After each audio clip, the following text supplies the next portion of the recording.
Monsieur le maire, chers collègues, je voudrais, au nom de notre groupe Tours nous rassemble, tenir quelques propos pour l'ouverture de ce conseil municipal sans déflorer tous les sujets qui vont être abordés, puisque bien entendu ils sont à l'ordre du jour et on va essayer de procéder dans l'ordre.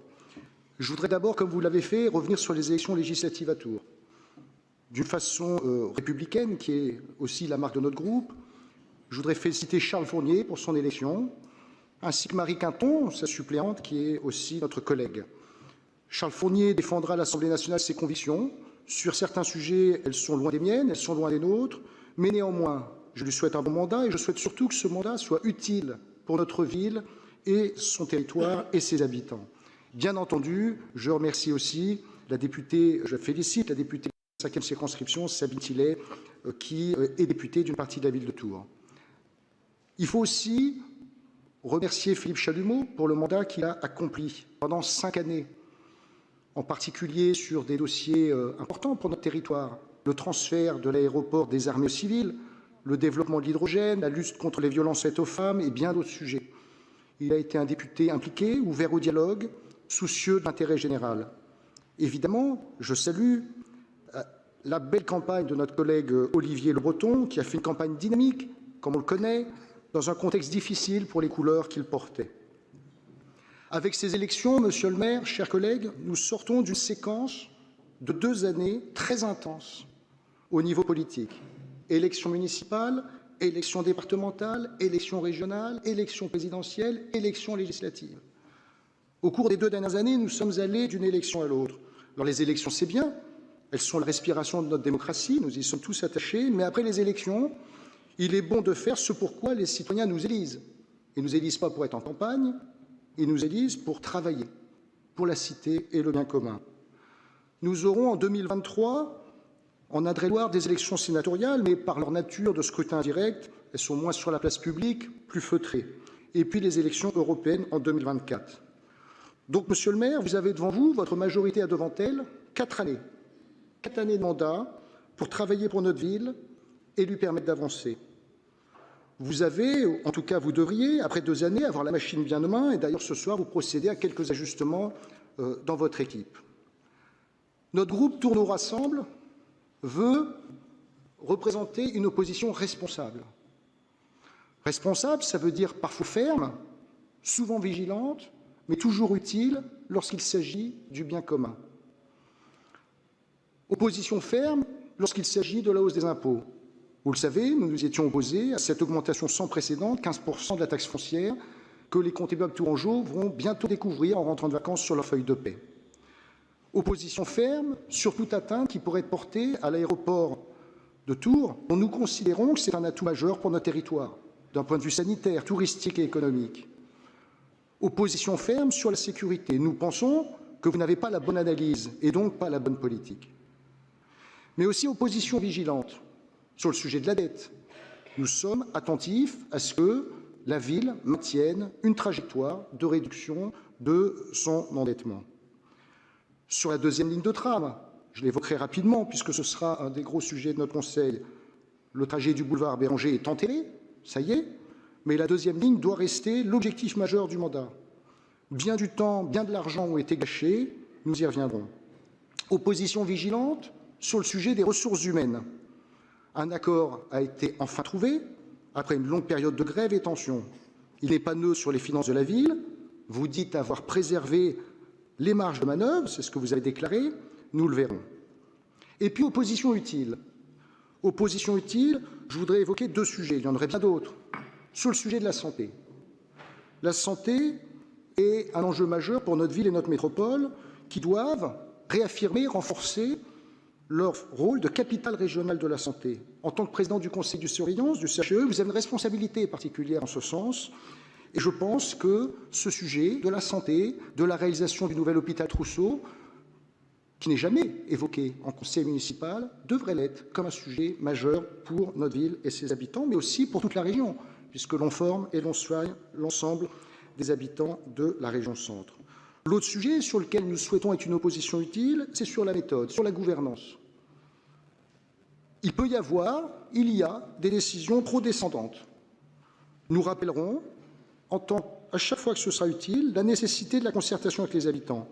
Ça peut être le cas sur le pont Wilson, ça peut être le cas avec les inquiétudes sur la rue d'Entraigue et bien d'autres sujets où l'écoute peut sembler insuffisante. Voilà l'opposition responsable que nous voulons incarner. Mais pour ça, Monsieur le maire, il faut que vous changiez de posture. Parce que les opposants, nous sommes des opposants, ne sont pas des ennemis. Ce sont des personnes qui se sont engagées, comme toutes celles et ceux qui sont autour de cette table pour la vie de la cité, qui ont, par leur élection, une véritable légitimité démocratique et qui ont des convictions, qui ont une expérience. Vous le savez puisque vous l'avez été.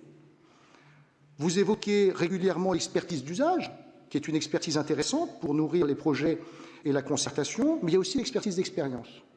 Il y a dans notre groupe, avec Christophe Boucher sur l'urbanisme et le sport, Marion Nicolet sur le social, le CCAS, Olivier Le Breton sur la sécurité, mais aussi les finances, en tant que vice-président du conseil départemental, Alexandra Chalpetito sur le logement, Cécile Chevillard sur l'éducation, les écoles, l'autonomie, le handicap, Romain Brutino sur les sujets de la vie démocratique, de la culture, et moi sur certains sujets que vous pourriez deviner, des expériences, des expertises qui ne sont pas inutiles à notre ville, en tout cas qui ne devraient pas l'être. Ça m'amène à parler des grands projets. Il est devenu très difficile de les faire avancer.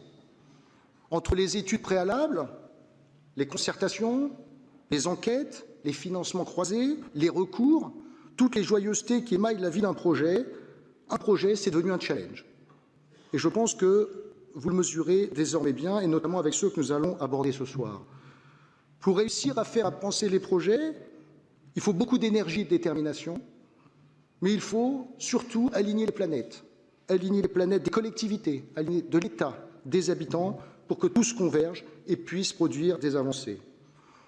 On ne peut y arriver que si le dialogue et la coopération prévalent sur l'affrontement inutile et les attitudes d'exclusion. Je voudrais dire quelques mots, à titre d'illustration, pas d'exemple, parce que personne ne peut prétendre être exemplaire sur ces sujets, du projet de Cité des formations. Nous travaillons avec Jean-Patrick Gilles sur le projet de Cité des formations pour développer l'apprentissage, la formation professionnelle et l'insertion. Il est président du CFA, je suis président de la FPP, il est vice-président de la région à la formation, je suis vice-président de la métropole à l'apprentissage et à la formation professionnelle. Notre coopération est indispensable pour faire avancer cet important projet. La métropole le porte avec le soutien de son président, Frédéric Ogis, mais nous avons besoin d'aligner les planètes et du soutien actif de la région. Alors nous pourrions nous tirer dessus. Et d'ailleurs tout nous y pousse. Nous y gagnerions au passage l'estime d'une partie de nos militants, puisque il y en a qui aiment bien quand la politique sent un peu la poudre et que c'est un petit peu viril et animé. Et puis nous aurions même peut-être au passage quelques articles dans la NR et dans les autres médias locaux, surtout si au passage on fait quelques formules croustillantes, et puis lui et moi on sait bien faire, vous ne seriez pas déçus. Mais au final, qui sont les perdants? Qui seraient les perdants? Les jeunes, leurs familles, les entreprises, le territoire. Être responsable, et nous voulons être une opposition responsable, c'est préférer les projets qui avancent aux postures qui créent l'immobilisme. Il y a quelques années, un slogan d'une campagne de santé disait « Lorsque les parents boivent, les enfants trinquent ». Vous vous souvenez de ça? Je pourrais le parodier en disant « Lorsque les élus polémiquent, les habitants trinquent ». Et c'est souvent vrai. Pour ça, Monsieur le maire, nous voulons être une opposition responsable, mais il faut, de votre côté, ouvrir vos chakras. Je voudrais rappeler quelques épisodes. La commission des finances. Vous avez ouvert une place de co-vice-présidente à l'opposition qui a attribué à Marion Nicolet Cabam. C'était une bonne idée. C'est un progrès démocratique pour la transparence. Et Marion Nicolet Cabam, comme on la connaît, a pris son rôle très au sérieux. Mais elle s'est retrouvée exclue des décisions majeures qui ont été prises, en particulier la hausse des impôts, et elle a démissionné, parce qu'elle a considéré qu'être co-vice-présidente n'était pas être réduite à un alibi, mais réellement être associée aux décisions majeures. Autre sujet, rapidement, sur la métropole. Au moment où notre métropole connaissait une grave crise, nous avions demandé une réunion de la commission générale ou la constitution d'un groupe de travail, et d'ailleurs, cette proposition avait été accueillie par une partie des membres de votre majorité, et vous l'aviez refusée.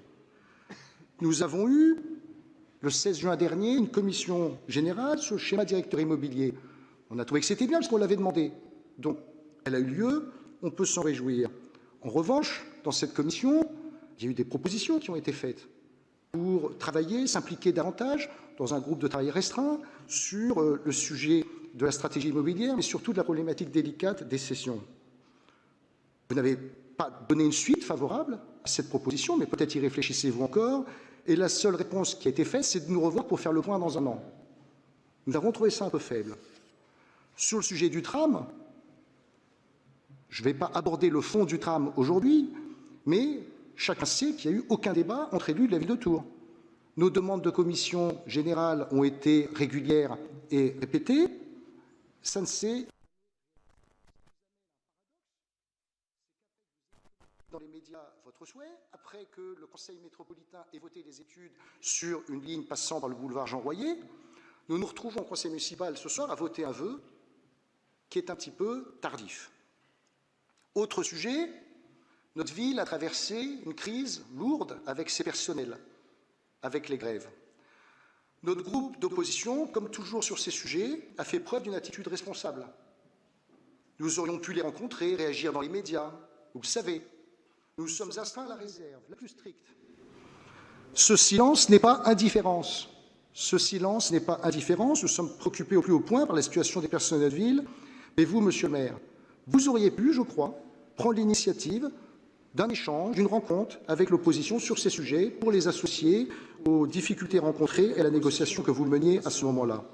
C'est d'ailleurs un paradoxe, car à la métropole, vous demandez, vous obtenez, et tant mieux, des groupes de travail sur différents sujets, très bien, mais à la ville de Tours, vous les refusez. Paradoxe. Je voudrais conclure, parce que je suis à 12 minutes, pour vous dire, monsieur le maire, chers collègues, je pense qu'un temps politique nouveau doit s'ouvrir dans ce mandat municipal après 2 années politiques intenses d'élections et alors que s'ouvrent à nous 4 années à faible densité politicienne. Ici comme ailleurs, chacun peut comprendre que l'art du compromis est nécessaire.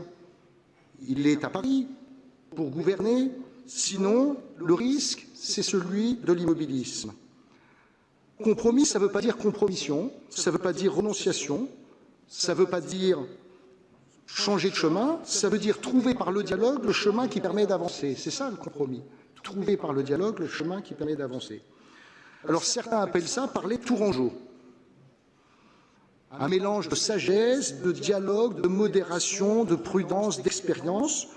Je crois que c'est ce qu'attendent les habitants de notre ville, que nous parlions un peu plus tourangeau. Monsieur le maire, vous pouvez, avec votre majorité, rendre utiles et productives les 4 prochaines années qui s'ouvrent pour notre ville et ses habitants, en contribuant à ramener de la sérénité, du dialogue, de la coopération. Ou pas. Ou pas. En tout cas, notre groupe, Tours nous rassemble, est prêt à incarner une opposition responsable. Ferme sur certains sujets, je l'ai dit, où nous sommes en désaccord, et n'hésiterons jamais à le répéter, vigilante sur d'autres, et utile lorsque le bien commun et le dialogue prévalent. Je vous remercie pour votre attention.